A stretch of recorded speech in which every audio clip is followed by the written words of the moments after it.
So I used little plastic Q-tips. I heat pulled them and cut them into small little pieces about the size they should be. And then I took some wire from an old piece of wire and shredded it off, pulled them out, and that's what that little rat's nest is.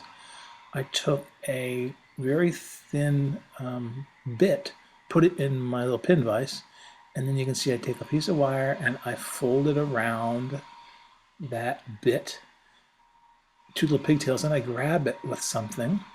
I use clamps, little clampy things, and you twist.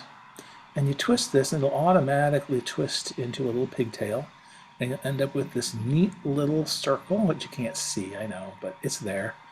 And you cut off the pigtails. Sometimes you twist enough and the pigtails just break. But there you've got an end. So now you grab your little sheath, and then you grab your teeny weeny little eyelet, and you're going to stick it into a little puddle. Use some fine tweezers, stick it into a little puddle of super glue, and believe it or not, that'll stick right into that hole. And again, it's hard to see because I have a macro lens, but I've just put it right into that tube, and then it dries there, and there's an end of a nice little turnbuckle. Way to go.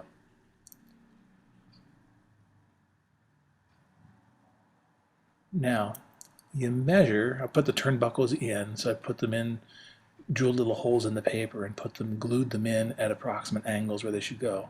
Measure the length that you need, pull out your easy line, which is just elastic thread, and take a little end, stick it in a little dab of glue, super glue, and I just touched it to the end of that little eyelet. I didn't do any threading, I didn't do any tying. This is sort of a cheating way to do it. It's the lazy man's way of doing it, but the end result looks pretty good to me. You can see the turnbuckle, but you're also able to rig quickly and easily. Little dab of that accelerator, and I put some on the tip of the other end, so now it's wet. I put now a little piece of glue on the other turnbuckle where it's supposed to go.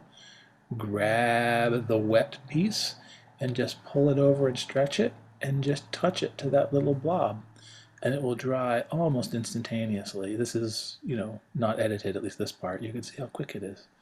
And there it is, dry, rigged, looks neat, looks ready to go.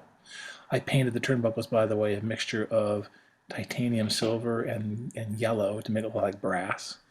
And there's the completed article. Everything's rigged. Everything looks neat. I did this all in one evening, probably a total of 2 hours. Didn't take long at all. And now you've got a nicely rigged little model. The only thing I needed, which won't show you, is I had to put that one in for the wheels. I had to figure out where they went on the cabane there. Once that was done, this sucker is all rigged and just ready to go. Looks really, really nice, at least to my eye.